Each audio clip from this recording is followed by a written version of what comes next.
your eyes and just focus on what I'm going to say. I want you to imagine yourself sitting at home. See yourself there. Feel the couch that you're sitting on. Look at your kids running around. You're watching TV, you're reading a book, you're on the computer, whatever you usually do.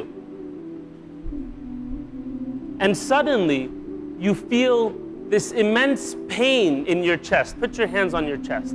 This immense pain. You don't know what it's coming from. It's just this immense pain.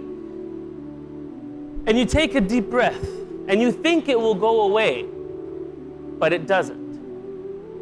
And this pain is just increasing, and suddenly you see yourself sweating.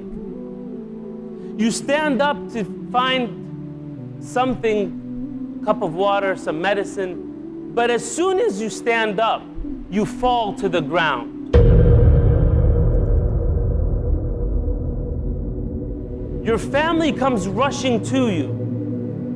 What's happening? Are you okay? You look at them. A tear comes out of your eye, but you cannot utter a single word. Because at that moment, brothers and sisters, you can see angels coming in to the room. You know that it's your time. And suddenly you feel this tingling feeling in your toes. And it starts to crawl up your legs. Everything it touches turns blue, cold, and dies. Your soul is slowly coming out of your body. This tingling feeling, you want to stop it, but you can't. It moves up your legs. It's at your hips. Your whole lower body is dead. It's cold. It's blue. You try to move it, but you can't.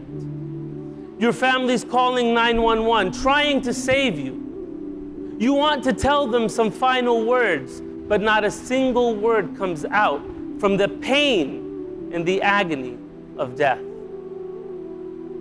You look at your kids.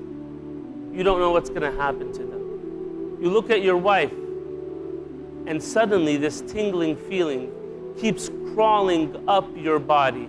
It's at your chest. You try to stand up, but you can't.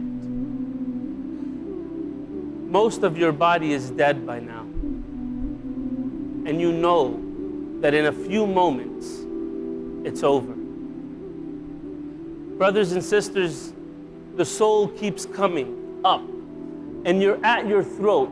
You feel this tingling feeling at the throat, and the soul is just about to leave the body, and you're just about to die, and something happens. Allah subhanahu wa ta'ala says, كَلَّا إِذَا بَلَغَتِ التَّرَاقِيَ وَقِيلَ مَنْ رَاقٍ وَظَنَّ أَنَّهُ الْفِرَاقِ. That when the soul will come out, and it will stop here at the collarbone, at the trachea, and everyone will say, who can help him? Someone help him, someone save him. وَظَنَّ أَنَّهُ الْفِرَاقِ.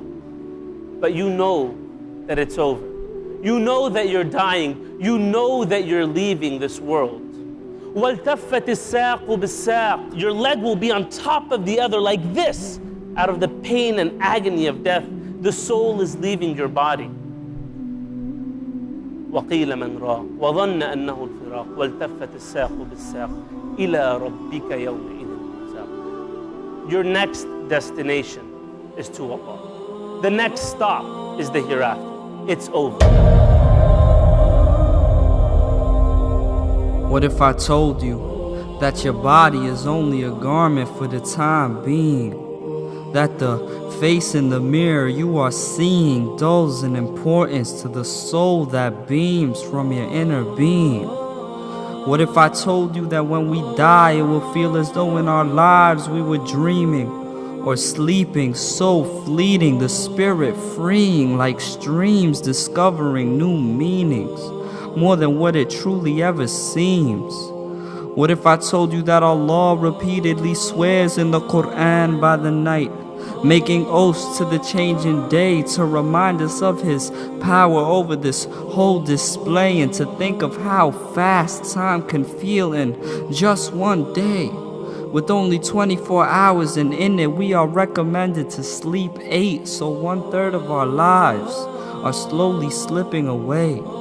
What if I told you that the grave is too small to fit your house, too small for the money, for the cars that will fade like stars in relation to the vastness of what is to come?